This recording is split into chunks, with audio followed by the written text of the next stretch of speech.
A former French president admitted that without Africa, France collapses into a third world power. So ask yourself, what is France willing to do to make sure that never happens? Last Saturday, explosions tore through Mali. Within the same hour, gunfire hit Bamako's airport and military compounds across the entire country. Multiple cities, multiple targets. A suicide bomber drove a vehicle into the home of Mali's defense minister, General Sadio Kamara. His wife and 2 of his grandchildren were killed. Kamara survived the blast and he kept fighting. He died of his wounds in hospital. He stood his ground. Remember his name. Now ask the question the Western press won't. Those weapons, not one was manufactured in Africa. They trace back to the flood of Libyan weapons that poured across the Sahara after France led the NATO campaign that toppled Gaddafi in 2011.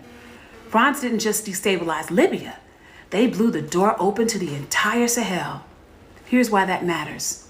70% of France's electricity comes from nuclear power, and Niger supplies 15% of the uranium that fuels it.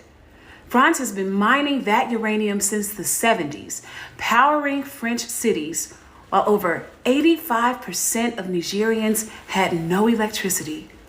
Mali is the second largest gold producer in Africa, with gold making up nearly 80% of its exports.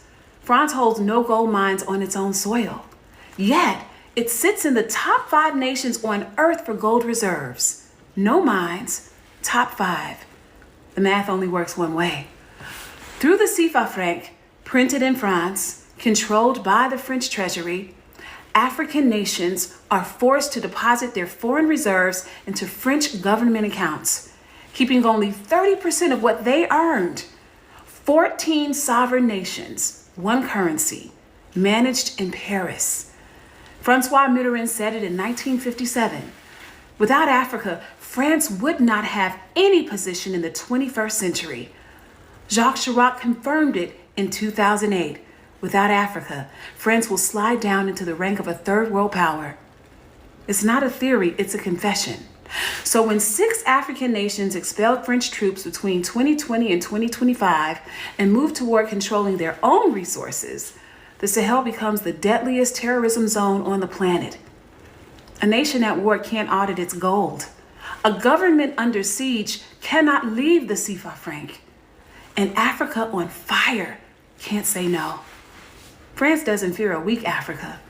France fears a united one. And if you didn't know, now you know.